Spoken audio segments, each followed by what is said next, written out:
October 25వ తారీఖు పవిత్రమైన కార్తీక మాసంలో శ్రీమతి లతా దత్త గారి ఆధ్వర్యంలో గానగాపురం యాత్ర వివరాల కొరకు సంప్రదించండి. నమస్తే, వెల్కమ్ టు సుమన్ టీవీ. నేను పద్మిని. ప్రస్తుతంతో పాటు ప్రముఖ ఆధ్యాత్మికవేత్త, ప్రముఖ ఆస్ట్రాలజర్, వేదిక్ వాస్తు స్పెషలిస్ట్, శ్రీ విద్య మరియు హనుమత్ ఉపాసకులు బ్రహ్మశ్రీ డాక్టర్ సిస్లా జయశంకర్ గారు మనతో పాటు ఉన్నారు. మాట్లాడదాం. నమస్కారం అండి.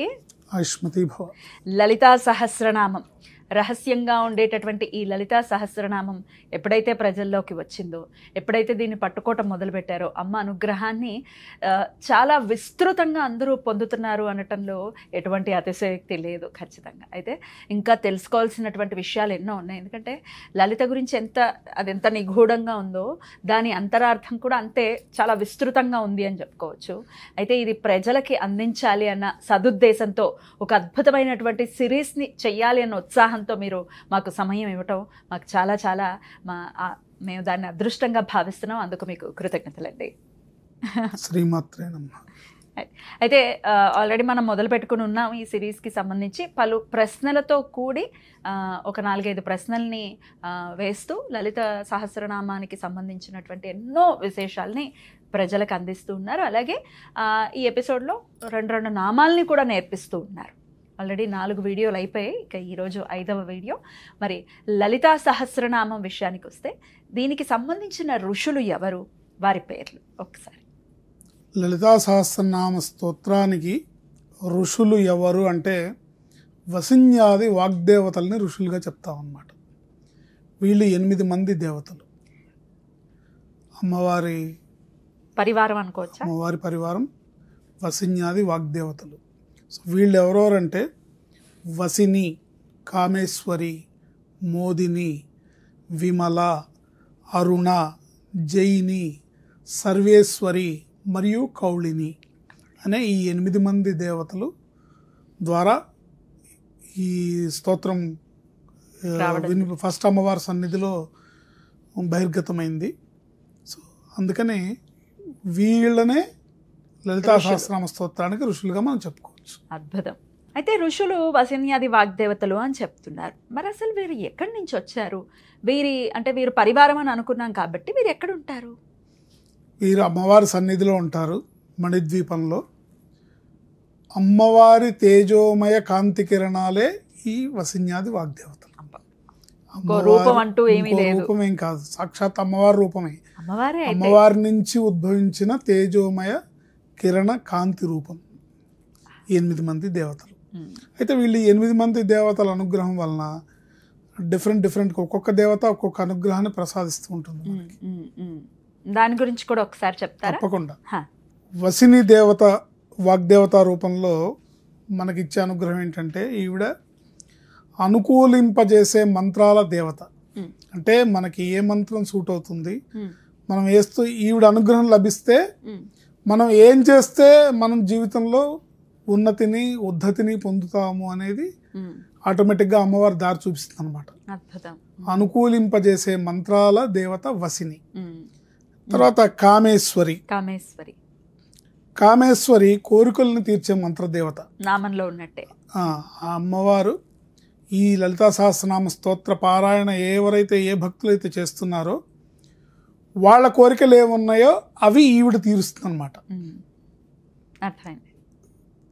సాధన చేసే సాధకుల కోరికల్ని తీర్చే దేవత కామేశ్వరి. తర్వాత విమల నిర్మలమైన జ్ఞానానికి విద్యల్ని కలిగించే దేవత. నిర్మలమైన జ్ఞానము విద్యల్ని కలిగించే దేవత విమల. అరుణ మనలో కరుణ భావాన్ని పెంపొందించడానికి దోహదపడే దేవత అరుణ. తర్వాత జైని జయం కలిగించే దేవత. అంటే ఆవిడ పేరులోనే ఉంది జైని. అన్ని రంగాల్లో కూడా జయాన్ని ప్రసాదించే దేవత ఆవిడ. తర్వాత సర్వేశ్వరి ప్రపంచంలో ఉన్న అన్నిటి మీద ఈసత్వాన్ని అధికారాన్ని కలిగించే దేవత సర్వేశ్వరి. తర్వాత కౌళిని దేవత కుండలిని యోగశక్తికి అధిష్టాన దేవత అన్నమాట. సో ఫైనల్గా ఎవరైనా కుండలిని జాగృతం చేసుకొని సహస్రారంలో ఎలా అయితే కలవాలో అలా అందుకు సాధకులకి కుండలిని జాగృతం చేసుకొని సహస్రారంలో కలుపుకోవడానికి కూడా సాధకులు ఏదైతే ప్రయత్నం చేస్తుంటారో వాళ్ళందరినీ అనుగ్రహించే దేవత కౌళిని. అప్పుడు ఈ వసిన్యాది వాగ్దేవతల అనుగ్రహం రీత్యా అంటే లలితా సహస్రనామం చదివితే ఇహలోకము పరలోకము రెండు మనకి ప్రాప్తిస్తాయని చెప్పుకోవచ్చు. అంతే కదా, లలితా సహస్రనామ స్తోత్ర విశేషం అదే. అద్భుతం అండి. ఇంక వేరే ఏమీ చేయాల్సిన అవసరం లేదు. అయితే ఈ విశేషాలు నాకు ఇప్పుడు వచ్చినటువంటి సందేహం అండి. ఇప్పుడు వసిన్యాది వాగ్దేవతలు అంటే ఆ ఋషుల గురించి తెలియనివ్వండి, తెలియకపోనివ్వండి, మాకు ఇవన్నీ ఏం తెలియదండి, మేము చదువుకుంటూ పోతున్నాం, మాకు ఇవన్నీ సిద్ధిస్తాయా అంటే ఖచ్చితంగా సిద్ధిస్తాయి. తెలుసుకోవాల్సిన ఖచ్చితంగా సిద్ధిస్తాయి. అయితే ఏంటంటే మనం ఏ పద్ధతిలో స్తోత్రాన్ని పారాయణ చేయాలని పెద్దవాళ్ళు చెప్పారో ఆ పద్ధతిలో చేయాలి తప్ప పుస్తక పఠనం లాగాను, మొక్కుబడిలాగాను, లేకపోతే ఒక పాఠం చదివినట్టుగాను కాదు, లేకపోతే యాంత్రికంగా స్తోత్రాన్ని చదువుకుంటూ వెళ్ళిపోవడము అలా కాకుండా శ్రద్ధాభక్తులతో చేస్తూ వెళ్తే తప్పకుండా ఇహపరాల్లో కూడా కావాల్సినవన్నీ కూడా అమ్మవారి అనుగ్రహంతో లభిస్తాయి. అందుకే ఈ ప్రత్యేకమైనటువంటి విభాగాన్ని కూడా మీకు అందించడం జరుగుతుంది. ఎందుకంటే తెలుసుకుని చేస్తే ఆంతర్యం లేకపోతే అంతరార్థం తెలుసుకుని అర్థం తెలుసుకుని చేస్తే వచ్చేటటువంటి ఫలితం అమోఘం. అద్భుతం అండి. అయితే 2 శ్లోకాలని కూడా నేర్పిస్తూ ఉన్నారు ప్రతి వీడియోలో కూడా. 3 శ్లోకాలు ఆల్రెడీ 3 వీడియోలు మనం చేసేసాం కాబట్టి ఇప్పుడు 4వ శ్లోకం ఎలా చదువుకోవాలి అంటే తప్పులు లేకుండా చదువుకోవడం కూడా ప్రాధాన్యత వహిస్తుంది కాబట్టి ఎలా చదువుకోవాలి? తప్పకుండా. చంపకాశోక పున్నాగ సౌగంధికల సత్కచ కురువింద మణిశ్రేణి కనత్కోటీర మండిత అష్టమీ చంద్ర విభ్రాజ దళికస్థల శోభిత ముఖచంద్ర కళంకాభ మృగనాభి విశేషక. ఈ 2 శ్లోకాల్ని చంపకాశోక పున్నాగ సౌగంధికల సత్కచ కురువింద మణిశ్రేణి కనత్కోటీర మండిత అష్టమీ చంద్ర విభ్రాజ దళికస్థల శోభిత ముఖచంద్ర కళంకాభ మృగనాభి విశేషక.